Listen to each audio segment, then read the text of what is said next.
You already know that my real name is not Dick Triplett. In accord with my promise to tell you only the raw truth, I must also confess that Mr. Canizzare never requested information about the precious metals market. Our boiler room was in a strip mall outside the Carson city limits, and to be a senior account executive with Gold Dog International was an achievement on par with putting your pants on with a zipper in front. Even the old alcoholic who swept the office once a week was a senior account executive, if ever forced to answer the phone. Our receptionist, Shelley Laval, a 50-year-old bottle blonde with hair higher than Lincoln's hat, was the vice president of communications, meaning we senior account executives were subordinate to her, which you would understand if you ever saw her breasts. We were all working for Joey Mitz, an ancient chain-smoking blob of con with yellow teeth and a nose like a tennis ball.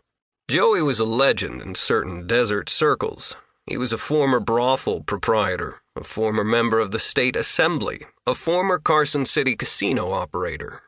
Each of these positions had ended with an indictment, but Joey had a connected Vegas lawyer on speed dial, and he had beaten each and every rap. "They can't do nothing to an honest man," would say Joey Mitz, "which is why I'm always in the shithouse."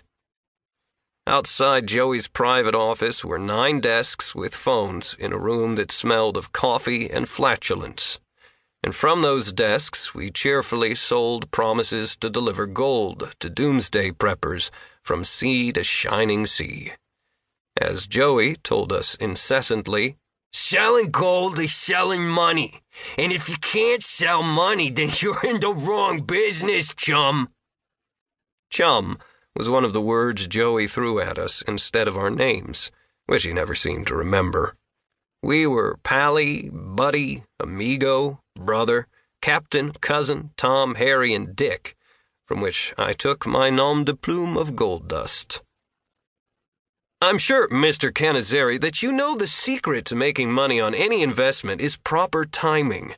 That's especially true in the metals market, and I am happy to say that your timing has never been better. Now, Mr. Canizzare, can I call you Luigi? Great.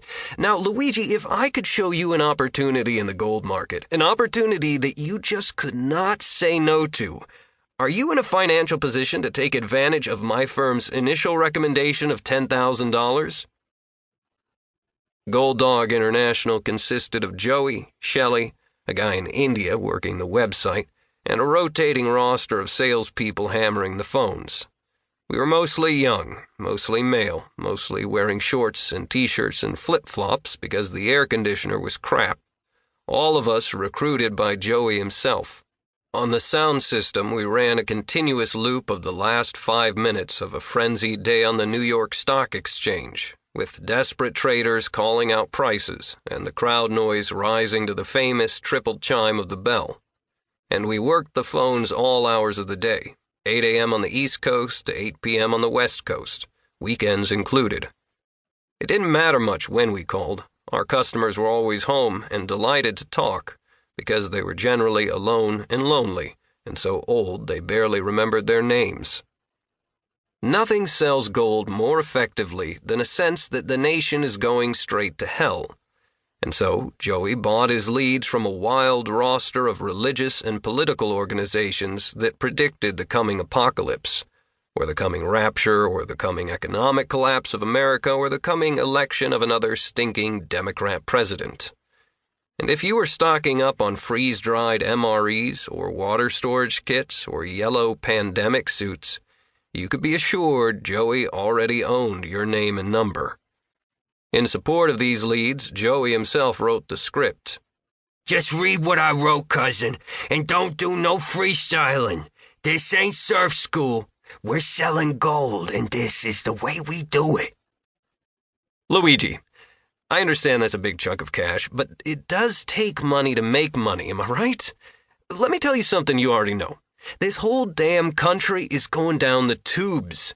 Our man in the White House is being thwarted every which way by the socialist rabble-rousers looking for their own box of chocolates. And if the mullahs in Iran dropped a big one on Toledo...